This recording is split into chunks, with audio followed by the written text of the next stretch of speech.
All right, is that Joe moment, Rogan over there? At any moment, everything's mic? going to fall. Oh, my gosh. Can we? Hey, welcome back to Sales Life. For Sean Ward, I'm Justin Ryder, and man, I'm excited to be back. It's been a while since we've been able to record because of your sales life is kind of going crazy. My life is going nuts, yeah. But, it's all self-induced and temporary. So, but can we talk about these microphones? Can we talk about, I do not like this at all. You can barely see it. Okay. I'll take your word for it. Yes. If you're listening out there and you care, I have been pushing us to try these SM7 DBs, which is basically like an updated version of Joe Rogan's mic and all the amazing podcasters out there, because here's why, Sean. Ear space is so valuable. It's the AirPods. If we put quality conversation that's compressed, normalized, etc., in people's ears, that's like the coolest thing you can do. So at least 80%, at least 80% of our audience will never see us on screen. They will only listen to us in their AirPods. Me included. Yes. So I agree. You're not going to listen at all, actually. No, I am. I'm definitely going to listen. I don't know. It's the thing. It's probably, you know what it is? It brings out the imposter syndrome in me. It's like, I don't know. I think a lot of people love the big mic thing because it makes them feel like they're doing it. And I just never liked having a mic between me and whoever I'm talking to. But we push on. Buddy, we are this close to having a podcast. All we have to do is decide on art, which is never going to happen. No, it won't. We're two aesthetically pleased people. Like every art we see, I'm like, I hate that. I absolutely hate that with a passion. Yeah. We agree on what we hate. Actually, I don't even know if we agree on it, but we both hate a lot. What about the last one I sent you? Do you like that? I did not. Okay. I'm sorry. I'm sorry. Okay. Man. I think we're gonna have to just spend the money and hire somebody. I think that's my conclusion. I guess. Hey, if you're listening to this, or maybe there's someone on our email list that can design us cool art, why don't we put it out there into the world? Can anyone help us design art? We can't find anything we like. I'm going to tweet that today. I'm going to post There's never been more build up to a podcast than this. Like, we're going to have so much out there and maybe never even launch. Like who knows? Not even a given that we launch this thing. I know. That's okay though. But we both want to do it right. So there we go. Speaking of creative marketing, you posted the other day that you want to do new stuff with your commercial real estate marketing this year. You want to do something that's not been done. You want to do something that stands out in the world of industrial real estate. And I'm curious about that. Like, what gave you the fire to say, like, okay, because you guys have great marketing. Mm-hmm. I imagine you're doing almost everything at a very high level, but you're thinking, I want it to be even better and different. Yeah. A number of years ago, I heard the CEO of our company say that the goal for the next phase of our company, we're a big public company. And at the time, we might have been doing, I don't know, $10 billion a year in revenue, 15, and we wanted to get to $50 or $100 billion a year. And so the goal was, hey, how do we become world class? And it was no longer about how do we become the best commercial real estate company. It was how do we elevate into a world class brand. And so I think of that with our team. I think the last 3-4 years we have made investments in trying to be best in class in our space with our marketing. And I think we are. Like, everything looks sharp. It's well branded. The copy is really well thought out, but it's all still just the same. Like, I don't know. There's something, I got this itch that says it's all just, you have the best of the same, and it all just becomes white noise to the recipient. I think there's just so much stuff. There's too many availabilities, and there's just too much out there. So I'm trying to get my head around how do we do something different that speaks directly to the end user or better equips the brokers on how to remember, like, thinking of this overwhelm of attention, like everybody's attention is strained right now. There's just too much white noise out there. And so it's like, yeah, we could be the prettiest of the white noise, but it's still part of the white noise. So I'm trying to figure out how to separate. I don't have any answers, but I think that's But you guys did a golf, like you did open house for a warehouse, filmed it, and created a little golf shot video, which was awesome and different. Yeah, so like that was a small example in that we're trying to, like, what makes that building unique? Because there's a lot of brand new buildings on the market being built. The unique thing is we're the only one that has a 185-foot truck court, and in our world, the truck court depth is meaningful because it leads to trailer storage and or excess auto parking. And so then the challenge was, okay, how do we show that off? Like, how do we do that in a way that's more than, yeah, we got a 185-foot truck court. So we thought of doing this little event thing to get people to hit these foam golf balls, try and get it in the door.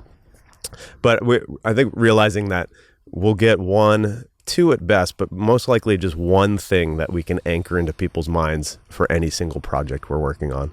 So what's the one thing I'm trying to tether to everybody's mind about that building? It's the 185-foot truck court, because it is unique. It's valuable for the right user. So, I mean, and for us, it's like, how do I cement that into the minds of the brokers that are going to be out there? That was the goal. And you also, by the way, claimed to have writer's block this past week, and then wrote the most viral post that you've ever written in your life, like the next day. So talk about imposter. You were impostering writer's block and then went ultra I had viral. Nothing, dude. Nothing. I'm convinced more than ever. I started cataloging and like building up, an arsenal of posts. But then I don't know. I just don't love doing it that way. I'm more like it hits me and I just go. And I had nothing for days. I had a week. I'm like, I have nothing I can post. Nothing interesting to me. And then I'm sitting at my desk and like it just hit me and I just started writing it and hit post 3, maybe 7 minutes later. And it was a good one. I know. And what's so hard about that is that, like, I know how people out there are getting ideas, for example, which is like Chat GTP authority stuff. Like if you can upload your resume to Chat GTP and say like, this is what I've done. This is who I am. Pose me questions that someone who's 3 to 5 years ago would want to answer. And it's just kind of like, I've done that and they're very good questions, but it's also just like boring. So I don't know. I just took a personality test for my coach because I'm doing a Massimo coaching this year. Yeah. Which if you're not in commercial real estate, it's like a personal coach for you. And I'm already being challenged on like, why do you just do what you feel like? And I'm like, I don't know. Wait, you're being challenged of the coach saying to you, why don't you do more of what you feel like? Or why do you do it? Why don't you do less? Meaning you need more discipline, less, hey, I feel like doing this, I'm going to do this. Interesting. So. I get it. Neither one is good or bad. I'm convinced that some people need one and more of one, and some people will need more of the other. The challenge for a guy like me is like I'm so structured and system, and I don't know if that's right brain or left brain, but I'm the one that's like very rigid. So the challenge for me would be don't plan it all out, go with the inspiration. Right. For somebody else, maybe you're just more free flowing and creative. Yeah. Your challenge would be to plan it out. I've never planned a post. I've never been more than probably 10 days ahead just because I'm like, oh, that's a good idea. That's a good idea. But it's very difficult and I don't want to spend even 15 minutes on it in the morning. So if you had it planned out, it's awesome. But I challenged myself based on your creative marketing idea to make some stuff. So I saw your post and wrote down, it's like, okay, if I was going to do that same thing that Sean was, and this is what's cool, I think, for the audience, because this could spur in listeners' creative market, which literally is a reason I think people are going to listen to us, is because they're into this sort of, I'm going to post, I'm going to be great with property, post. I'm going to do sales marketing really well, personal marketing really well, branding really well. And so my challenge is we do an annual multifamily report, which is well read. It's probably our number one open email, and it's very good data. We're tracking $1.65 billion of transactions for the last 5 years that we've been reporting on. And if you throw this thing in Canva now, you can interact with the data on video. So you get this brochure and you open it up to page 1, whereas you previously saw graphs. It's going to have a playhead where you click it, and then I'm like, hey, here's page 1. Welcome to page 1, and here's what we're trying to get across. Smart. So you have to do that. Yeah. Yes, you have to do that, and it's a little deeper than just the QR code. Hey, scan this and go to a video of me out there. It's literally like an interactive. Yeah, it's so smart. Which I love. Yeah, that's really good. I'd love to see it, actually. I think that stuff and making the content, it's always about making, and here I'm using that word that I hate, but making it more digestible for your audience, I think we have to. Like, that's, again, in a world just oversaturated with noise, how do you separate and really, it's like almost like a concierge, trying to be hospitable. Like, how do I help the people I'm trying to reach, like, access the information they need? Like, how can I help them get there? So that I think that's the starting point for the mindset shift of like creative marketing. Instead of just throwing it out there and hoping people just get to it, it's maybe just, I don't know. I don't want to overplay this, but a little more empathy of the fact that there's just so much crap out there. How do I lead the people that I'm trying to reach to the information they need? Do you honestly care about your personal brand, quote unquote? Like, are you thinking about how you're coming across? I care about my personal brand, but I don't think about how I'm perceived a lot. I don't map it out. I don't think like, hey, Sean's brand is, ridiculously good looking, and I'm just kidding. I'm just like, I don't think about any of it. Like, I don't think there's I don't know. I other than authentic, the only thing I challenge myself is to be authentic as much as I can, which means like I'll push myself to say things that are, I'm a private person, like a bit more personal, or I'll push myself to showcase the times that I've just absolutely get crushed. So, but no, I don't think about like how I shape a personal brand. I'll tell you what though, and this is a big deal, and I'm curious what you think of it. I think a lot about what the world looks like with the oncoming monsoon of AI. Sure. And I think, man, I just think personal brand is more important than ever in this world that we're stepping into. And 100%. Yeah, I'm curious what you think. Like, I just believe that, I don't know, being a human is going to matter more going forward. Like, or what do we do that's valuable for people? And then when AI replaces all that in a year or two, what's left? Like, when AI puts better market analysis, better comps, like can underwrite a deal better than you, what's left? And so it feels like what will be left is just the human on the other end, to be the concierge to walk a client through a transaction. But I think we all need to be thinking about this. If it goes there, that concierge to walk you through a transaction is pretty scary. I think intuition is where my mind goes first. A broker with experiences intuitively knows what to do in a deal, how to save money, how to, as in make their clients money. I personally, I'm not that worried. I just believe it's going to become more and more and better tools, and it's going to raise the people that are already killing it. They're the ones that have the budgets to employ AI with tools They're the ones who are going to take what AI spits out, communicate it to clients in a human way, and achieve more and more. And, Yeah, and so in also your think market- the industry, I think the industry's so behind in technology. You know, I mean, this is an industry that used, Yeah. like, I struggled to get DocuSign done 3 years ago. Yeah. And granted, now it's basically everybody in our office is only using it.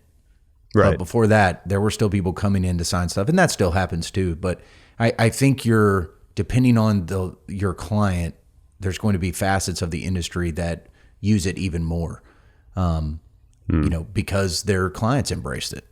My country bumpkin, 68-year-old sellers in the country who only have a shoebox full of receipts. Yeah. Right. You know, You're right. it's going to be a while before it gets to them. Okay, but in your career, Yes. like the way you think about what you do and how you add value will have to change. Because if it's like you said, hey, I just have the experience. Well, your experience is going to matter nothing compared to AI data. Let's be real generous and say 10 years from now. I think maybe we would all agree on that. 10 years from now.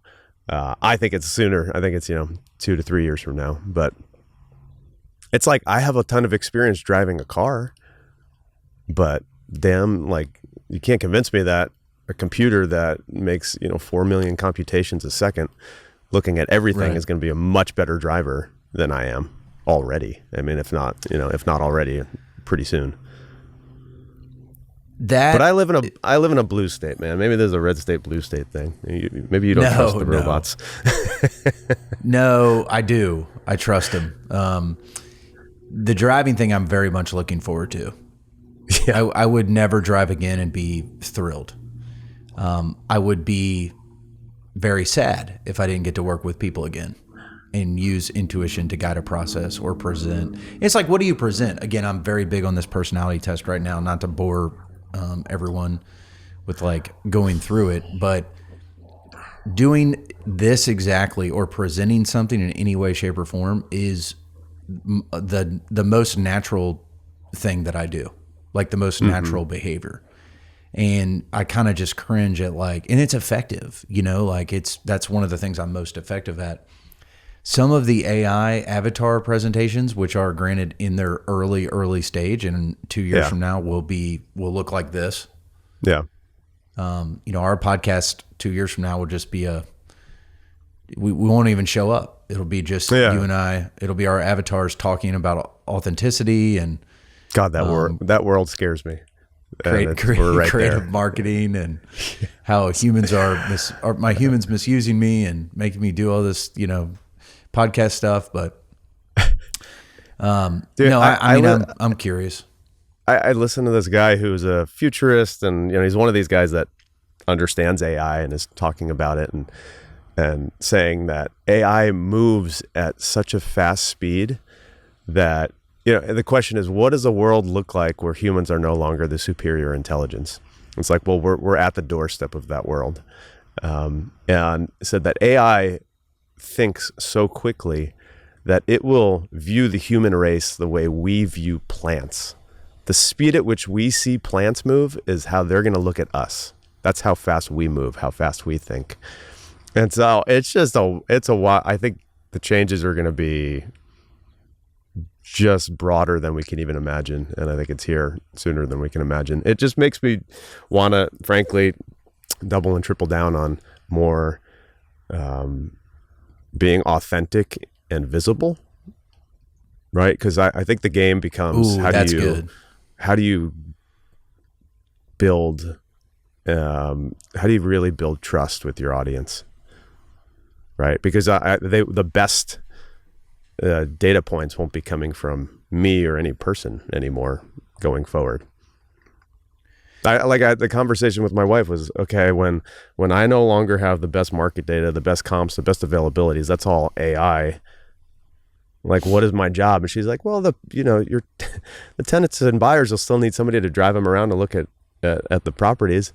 And I'm like, no, they won't. Elon's going to send one of his cars and they're going to drive them around. The doors are going to open automatically. And, It's gonna be a wild world. You'll move straight to Kentucky. Heck yeah, dude. And you'll have you'll be out in the country, no robots, leasing 1,000 square foot warehouse. What am I doing? My last project was 300,000. Yeah. You won't even have enough room for a putting green. Talk to me about your coaching thing. I'm really curious about this because you paid money, I assume, to go to this conference. That's one hell of a sales funnel. Your prospects pay to be there, and then you get to sell them. Yeah. On high-end coaching. I love it. Tell me about it. I'm trying to figure out how to document the process, namely because one, I like making stuff and I feel that it helps people, and number two, I want to remember. Like this year is seriously, I want to change. Like there are things I really do want to change, and we've been super blessed, been able to capture a bunch of success in this industry. You know, I texted you the other day. I added up all my transactions, smallest to biggest. It was 184, so it's like 185 right now.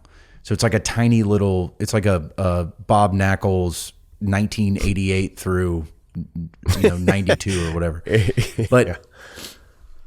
But I'm really proud of it. And I think to me, it's doubling down just on getting better in this. And you got to remember, because for me, I'm 6 years in. To this endeavor. So February 8th is 6 full years. Love the volume, love the approach, love the journey of specialization. Again, didn't specialize from day one, very much. It's been a journey. And yeah, I think I sat there in the audience. I was very moved by this Massimo Con. Rod Santomassimo is the owner of the company and the coaching. So if you're in commercial real estate, obviously you'll be familiar with that. And I was just moved, and I was like, am I coachable? I really asked myself the question, like, am I even coachable? Cause I wanted to do it. Then I'm like, well, I'm not going to do that stuff. Like I kind of do what I want to do every day. And what could a coach come and break that up? And you know what? That's the actual point of a good coach. Like a good coach breaks you down, gets back to the basics. It's like the good basketball coach starts with tying your shoe or whatever. I can't remember that. It's a UCLA guy, Wooden. And I kind of just wanted to see if it worked on me, if it does work. Yeah. Yeah. And you've started the process already, right? You've been meeting with the coach? Yeah, I've started the process. Absolutely love my coach. Obviously, it would be all about who you're paired with. We are similar markets, and I think he just already sees a lot of promise in the process, which makes me very hopeful for where it could end up. And what's the time commitment on a monthly basis? I committed to a year. Oh, 2 meetings a month. Yeah, but how much? 2 meetings a month. Okay. Yeah. And you invested some money in this, right? This is not cheap stuff. It was like $28,000. Dude, $28,000 is what I made my first 2 years in the business as a salaried runner. No, each year, 28. Okay. Yeah. No, it might have been less. It was 24. But yeah, it's a lot of money. It's not a small chunk of change. No, it's not small. It's significant. And honestly, it took me 3 years to get comfortable with it. I mean, I've been aware of and have gotten to know Rod, who owns the company. And, he's out there. They're out there trying to find prospects that see the value in coaching and sign them up. Granted, it's a business. You make money. I totally get it. This was in no way, shape, or form day one. Like this was 3 years ago, me saying I would never do that ever. And then just gradually, and really what I think you would relate with, what sold me on it was not the amount of money. I mean, there's promises like double your income or do all that stuff, which isn't crazy motivating to me to dive into the process. The presenters on the stage who blame and or own coaching as part of what changed their lives and their career and bought them freedom and gave them systems and processes. The quality of those presentations was the thing that sold me. And right. and I don't know if I told you this, but Sam McVeigh, you got to look him up. Australian hotel salesman, 8-person team. He is the main broker. He only works on hotels 50 million and up worldwide. He's flying in and out of Dubai, India, China, New York City. I mean, you name it. His presentation was unbelievable. Quality marketing. I mean, you talk about, we like video a lot. He's sending iPads to people and saying, hey, open this up. Keep the iPad. Just make sure you watch our video because we want you to. Yeah, I love that. Consider it. And after that, and then he said, wouldn't be here without my coach. So, man, I don't know. I love it. I'm excited to see. And hopefully they promised that Bob Knackle volume by year 2. Oh yeah. That would be, I'm excited, man. All of Kentucky. I'm excited to be in close proximity to you and glean some of what you're learning. How would you, if you were me and you liked content, how would you document this process? What do you think? I probably would, the second your coaching session ends, I'd flip the camera on, or maybe your phone, your little handheld held, and say, here's what I heard here, or you don't even know what you heard. Here's what I'm struggling with. Here's what I like, what I don't like. This is challenging me. I'd probably take, just a few minutes each time. Hey, I don't think this is going to work, but I'm going to try it. That type of stuff. I'd be interested to see like a year later, like the stuff, because I would imagine there's stuff you're going to hear and you're going to be like, I don't love that.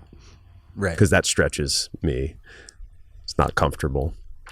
I would assume a coach will push you to make things or to do things out of your comfort zone. Oh yeah. I would call it uncoachable. Justin's journey to become coachable. Done. I'm going to make it probably tomorrow. I love it. So I'll send it to you. Uncoachable. That's good. That's really good. We just did an episode. How you feeling? Yeah. I feel Final okay, thoughts? man. This was, chopping wood. Did an episode. We're going to turn this off and then turn it right back on and record an even better episode.